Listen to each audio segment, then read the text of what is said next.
Hello everyone, welcome back to the study of economics. In the last episode, we have learned that pilot survey, uses and demerits of pilot survey, census and sample method, along with that advantages and disadvantages of both census and sampling method. In this today's episode, we are going to deal with types of sampling method. Before going to these types of sampling method, you just revise the previous concept. That is, what is sample? A sample is a subset of individuals from a larger population. When you conduct a research about a group of people, it's rarely possible to collect data from every person in that group. Instead, you select a sample.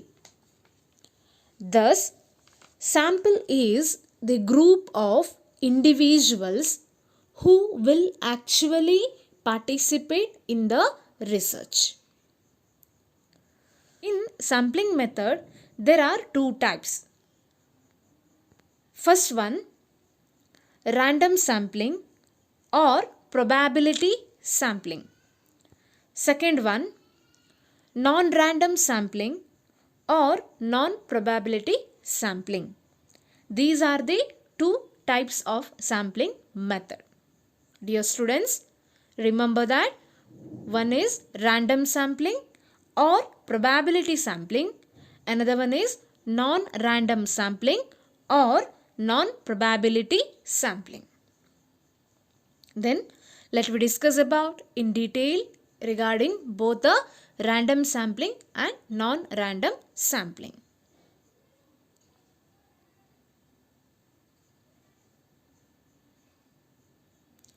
Random sampling. Then what is random sampling? Random sampling is one where the individual units from the population or the samples are selected at random. That means random sampling, which involves random selection, allowing you to make statistical inferences about the whole group. Dear students, you just observe this picture. According to this picture, you can see the population and sample. In the population, total 12 members are there. You see from 1 to 12. Right? According to the random sampling method, we can select it randomly. See, here total 4 sample. Means sample is, here we can see that 4 sample. So that samples we selected from this population. How to selected these samples? See, just in the first row, second person will be selected. And in the second row, we can observe 2 peoples are selected randomly. That is 5th person as well as the 8th person. And in the third row, again we can observe that third person, that means 11th person he selected. He was selected. Right? That means what? Here we selected randomly because to collect the information. So this is what random sampling. The random sampling is nothing but here the individual units from the populations are selected at random. So that population you need to use a probability sampling technique.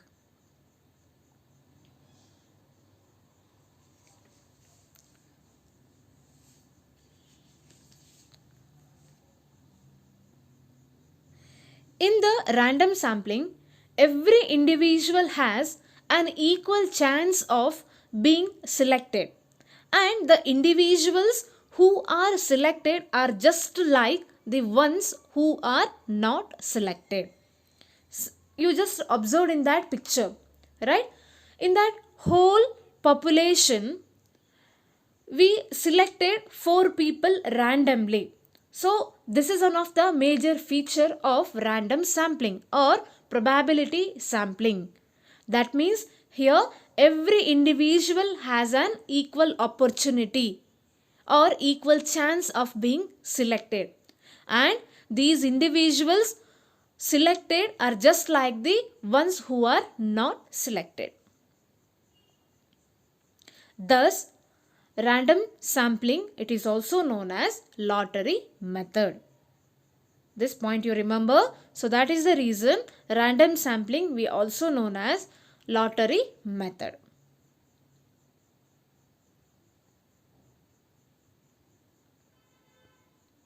Then how to use the random number tables? Do you know what are the random number tables? So that we can discuss here. Random number tables have been generated to guarantee equal probability of selection of every individual unit by their listed serial number in the sampling frame in the population. That means here random number tables have been created or generated to guarantee equal probability of selection of every individual unit in the population. That means here we can observe that each and every individual can get the chance or equal opportunity to select the items to select.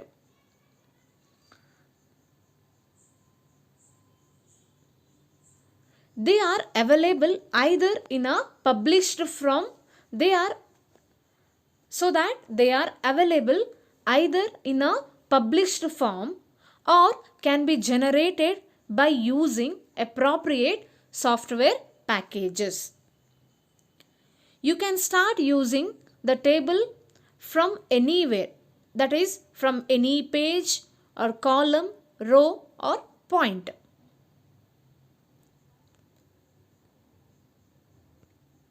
So this is what random number table.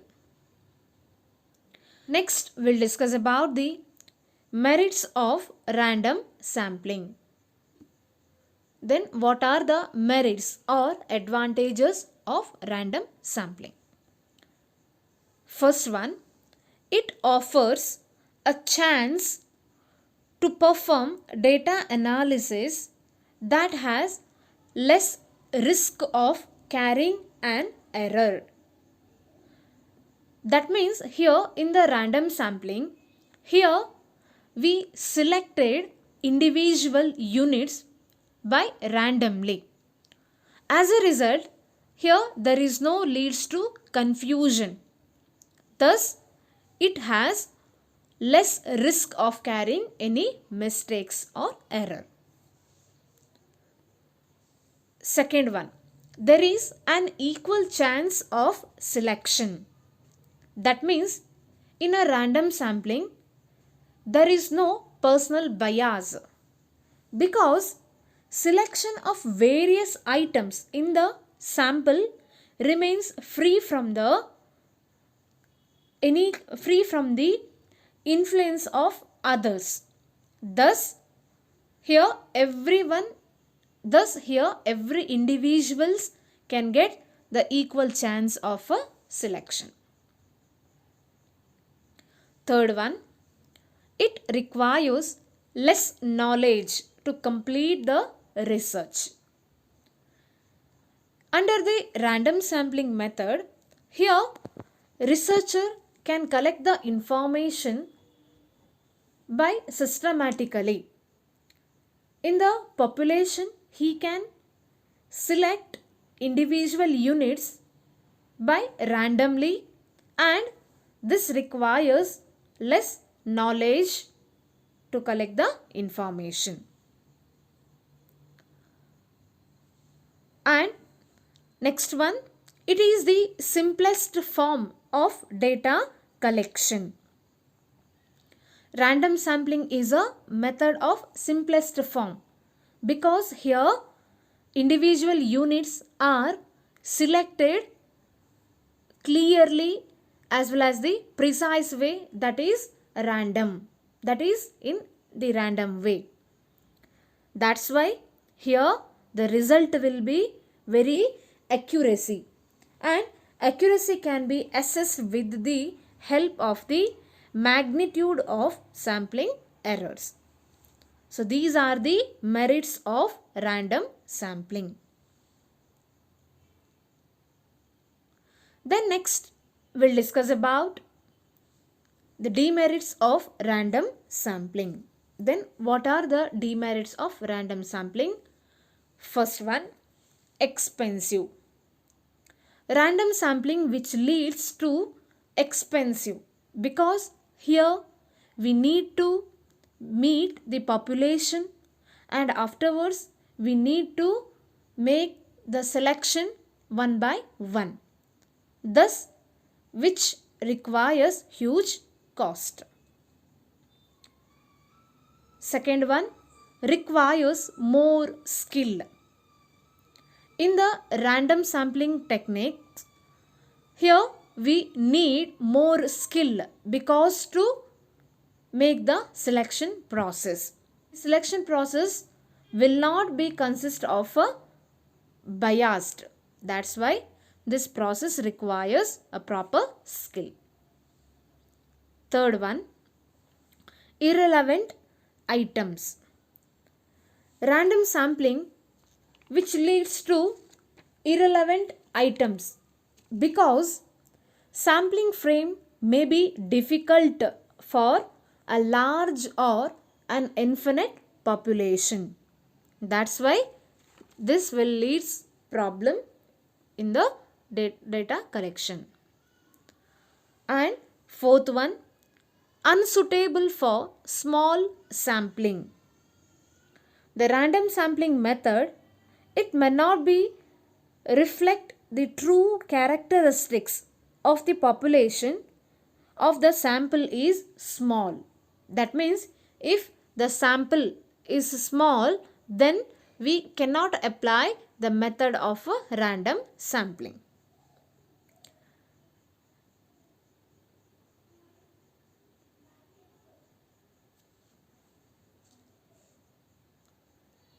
These are all the demerits of a random sampling.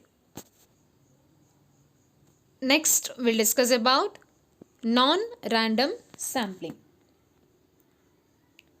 In a non-random sampling method, all the units of the population do not have an equal chance of being selected, and convenience or judgment of the investigator plays an important role in selection of sample. That means here, which involves non-random selection based upon the convenience or other criteria allowing to easily collect the initial data. And they are mainly selected on the basis of quota, convenience, purpose or judgment. So these are all non-random samples. In the random sampling method, every member of the population has a chance of being selected, and it is mainly used in quantitative research. But in non-random sampling method, there is no equal chance of being selected, and here the individuals are selected on non-random criteria, and these techniques are often appropriate for exploratory and qualitative research. Thus, we can say that non-random sampling is one in which all the items of the universe do not have equal chances of being selected. If the investigator selects samples on the basis of convenience or his judgment rather than on the basis of probability. So this is what non-random sampling. Then what are the merits and demerits of non-random sampling? The following are the merits of non-random sampling. That is, first one, there is a possibility to reflect the descriptive comments among the sample. Second one, cost efficiency. Second one, cost effectiveness and time effectiveness. Both are compared to probability sampling. Third one, effective when it is impractical to conduct probability sampling. That means non-random sampling, it is more effective when it is impractical to conduct probability sampling. These are the merits of a non-random sampling. Then we'll see what are the demerits of a non-random sampling. Lack of representation of the entire population. Second one, lower level of generalization of research findings. And third one, difficulties in estimating sampling variability and identifying possible bias. That means here we cannot get the equal chance like in the random sampling. So these are the merits and demerits of non-random sampling. Now next we'll discuss about regarding the sampling and non-sampling errors. So then what is sampling error and non-sampling error? First we'll discuss about the sampling errors. Sampling error refers to the differences between the sample estimate and the actual value of a characteristic of the population. That may be the average income. So this is what sampling error. So this means what? It is a difference between the sample estimate and the actual value of a characteristic of a population. So it is estimate and actual value. So that difference is called as sampling error. Sampling error is the error that arises in a data collection process as a result of taking a sample from a population rather than using the whole population. Sampling errors which consist these sources, they are population specification error, sample frame error, selection error, non-response sampling errors, and the last one, sampling errors. So these are the sources of sampling error. It is the error that occurs when you make an observation from the sample taken from the population. Thus, the difference between the actual value of a parameter of the population, means which is not known, and its estimate, means from the sample, is what? Sampling errors. It is possible to reduce the magnitude of a sampling error by taking a larger sample.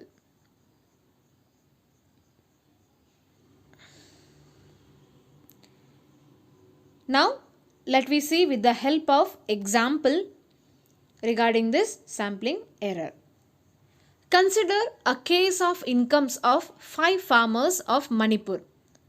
The variable X, that means income of a farmers, has measurements like 500, 550, 600, 650 and 700. So total 5 farmers. So their income 500, 550, 600, 650 and 700. Here we note that the population average of 500 plus, 550 plus, 600 plus, 650 plus 700 divided by how many individuals or how many farmers here? Total 5 farmers. So that's why divided by 5. Okay, and we need to add these values, and we need to calculate the average income of these 5 farmers, that is by the way of addition of income of individual farmers and divided by 5.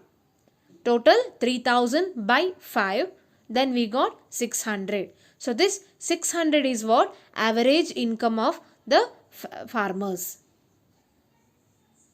Now, suppose we select a sample of any two individuals where X has measurements of 500 and 600. That means here we selected only two farmers. So we can take here 500 and 600. Now the sample average is 500 plus 600 divided by how many individuals we selected? 2. So that's why divided by 2, then we can got the answer. How much? That is 550. So the two individual farmers, so that the average income of the two farmers, that is 550. Okay, so in this way we can came to know that here sampling error of the estimate, that is 600 is a true value. Okay, and estimated value how much? That is 550. It's a difference, that is we need to subtract. So that difference is what? 50. So that 50 is what? Sampling error. Dear students, so that by the meaning we can express that sampling error means what? It is the difference between the actual value as well as the estimated value of the individual unit. So here actual value, how much the actual value or the true value? That is 600. Dear students, now we can say that sampling error, it is the difference between the actual value and the estimated value of individual units. Now here we can see that 50 is what? Sampling error. Next we'll discuss about non-sampling error. Non-sampling errors are more serious than sampling errors because a sampling error can be minimized by taking a larger sample. It is difficult to minimize non-sampling error even by taking a large sample. That's why non-sampling error is the error that arises in a data collection process as a result of factors other than taking a sample. Non-sampling errors have the potential to cause bias in polls, surveys or samples, and it is occur at any one or more stages of survey, that is planning, field work and tabulation of survey data. And even a census can contain non-sampling errors, because I said already the sources of the non-sampling errors in that polls. So in the polling method also we use the non-sampling error.